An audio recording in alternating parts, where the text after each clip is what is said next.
So I see you have a can of Exoterra mealworms there. Yes, well, we're having a lot of fun with our Exoterra division because Harry is now expanded, and our facility now houses as well research facility for Exoterra, and that's reptiles.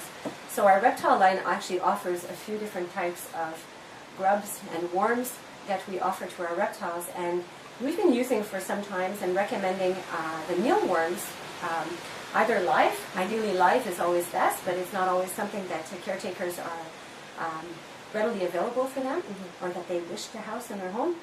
And so at this point you can use the canned mealworms. Now, of course, these we can't leave open for more than a week and store it in the fridge. They have to be in the fridge. Yes, yeah. They have to be in the fridge, and after a week you should dispose of them because their lifespan is well, of course they're already dead, but they're not going to last forever in your fridge, and then can become potentially toxic to your birds. The birds that actually relish some of these mealworms are the smaller species of citizens, and as well, such as the Australian parakeets, and as well the budgies and the passerines, the canaries and the finches. They can definitely thrive on being offered a few mealworms. This is a perfect vehicle to sprinkle the climb on, or the clay cow, because it will be readily consumed.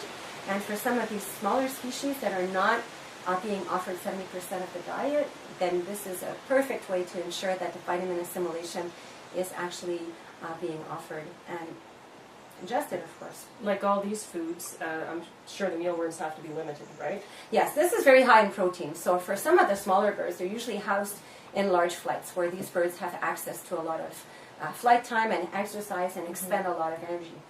For our couch perch potatoes that are housed in smaller cages and have limited access to exercise, then this is not something that we would be recommending being offered routinely. For small citizens, I imagine you want to know how much we should be offering, right? Yeah, for a companion parrot. Yeah. Maybe how many times a week, how many worms. Yeah. It's definitely always best to follow your veterinarian's advice based on the weight gain of your bird and the energy levels and the energy expenditure. But we can safely recommend that for citizens and some of these small passerine birds, a few mealworms per day, especially if you have several finches within a flight, can definitely be offered without any danger. So Jose, what about worms or insects that we find out in our garden? Can we offer these to our companion parrots? Well, the limitation we have with those is they're probably going to crawl out of the dish, right? That's true. And then that becomes a little bit of an issue for the caretakers. But for sure, a lot of aviculturists offer some of these insects, especially to some of the cockatoo species. They really enjoy to eat some of these. They relish over them. And for sure, if you have a healthy compost and if you have a healthy garden and you find some worms, a lot of our smaller passerines will definitely enjoy these, provided, of course, that you don't have any toxins in your garden and that you're not spraying with pesticides over your grass. And that would be a limiting factor, of course.